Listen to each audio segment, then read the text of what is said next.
چغل خوری جو ہے دو مسلمانوں کو آپس میں لڑانا، ادھر کی بات ادھر جا کر پہنچانا تروڑ مروڑ کر، تاکہ لوگ ایک دوسرے سے دستے گریباں ہوں، لوگ ایک دوسرے سے لڑائی کریں، جھگڑا کریں، فساد کریں، یہاں تک کہ لوگ ایک دوسرے کے پر قتل کرنے پہ اتر آئیں، یہاں تک معاشرے میں نوبت پہنچ جاتی ہے چغل خوری کی وجہ سے۔ اس لیے یہ بہت اہم ٹاپک ہے۔ میں یہ سمجھتا ہوں کہ منبر و محراب سے اس طرح کے موضوعات پر بات ہونی چاہیے۔ ہماری بدقسمتی ہے کہ ہمارا میڈیا ان ٹاپک پہ بات نہیں کرتا، سوشل میڈیا پہ ان موضوعات پر بات کم ہوتی ہے، حالانکہ ہونی چاہیے، اور منبر و محراب سے بھی اس طرح کے ٹاپک پہ بات کم ہوتی ہے۔ یہ بات بھی ہمیں تسلیم کرنی چاہیے۔ لہٰذا جب اس طرح کے موضوعات پر ہم بات نہیں کریں گے، عوام کی توجہ مبذول نہیں کرائیں گے، عوام کو یہ ہم نہیں بتائیں گے یہ جو چغل خوری میں اضافہ ہو رہا ہے یہ بہت برا کام ہے، غلط کام ہے، اللہ اور اس کے رسول نے اس کو ناپسند فرمایا، آپ کس طرف جا رہے ہو؟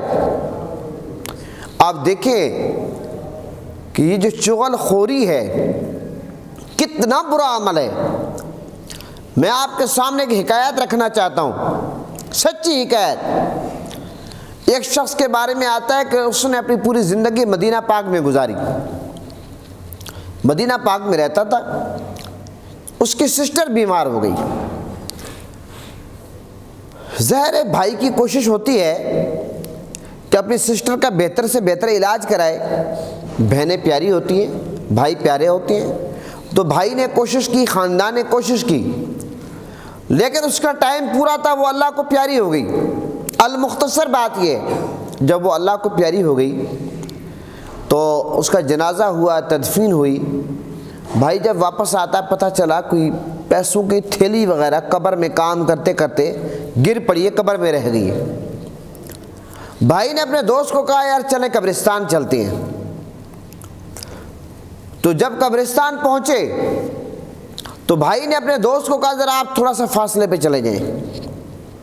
بھائی نے اپنی بہن کی قبر کھولی وہ پیسے نکالنے کے لیے، کیا دیکھتا ہے کہ جب وہ پتھر اٹھاتا ہے دیکھتا ہے کہ قبر سے آگ کے شعلے نکل رہے ہیں۔ بھائی پریشان حیران، میں تو اپنی پیسوں کی تھیلی سنبھالنے ہی آیا تھا، یہاں تو مجھے آگ کا سامنا کرنا پڑا ہے، یہاں تو معاملہ کوئی الٹ نکلا۔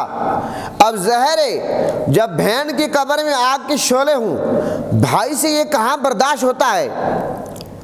بھائی پریشان دکھی گھر پہنچتا ہے، اپنی والدہ محترمہ سے پوچھتا ہے اپنی بہن کے بارے میں کہ میری بہن نے زندگی کس طرح بسر کی ہے۔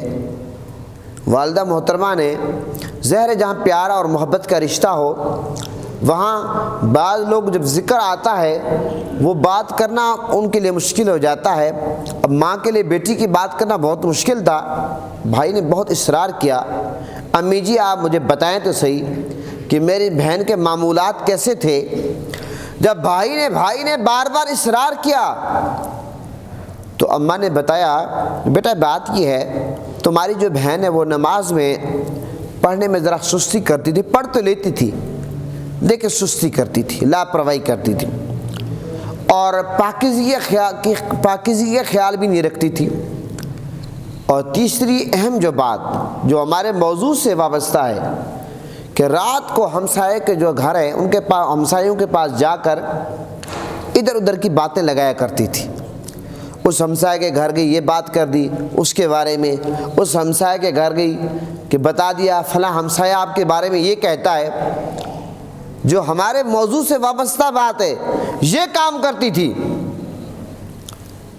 تو محترم حضرات اس وقت بھائی کو سمجھ آئی کہ میری بہن کو قبر میں عذاب کیوں مل رہا ہے، اس کی بنیادی وجہ کیا ہے۔